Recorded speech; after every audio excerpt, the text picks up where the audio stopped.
In Australia just recently, they've announced that we've found a biological control for a problem that causes a lot of deaths in little penguins. Now, people around the world would know about Australia's little penguins. They're famous for their parade at Phillip Island every year. They come in from the sea, they waddle up the sand, and they run through the sand dunes. They find their burrow, go into their burrow, and they raise their chicks in a burrow on the beach. And it's very famous across Australia, famous in southern parts of Australia like Tasmania and Victoria. And the little terns are a very popular bird.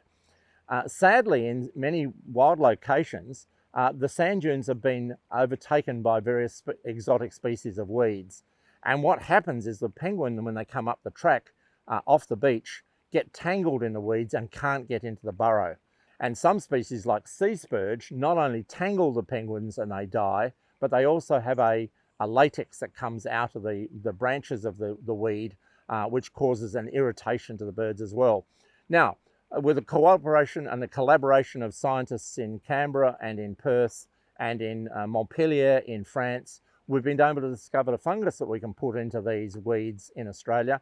And they're now being released, this fungus is now being released across sites in Tasmania and Victoria to kill off the seaweed, the sea spurge, the weed that grows around the burrows of the penguins. And hopefully in future years we'll get much more open burrow sites and the penguins will be able to be much more successful. Hopefully we'll be able to find some solutions for other exotic weed species that also occur, that create problems for seabirds on their nesting islands and nesting headlands. So that's a good story and a happy story for a protection that we can now give to little penguins in southern Australia.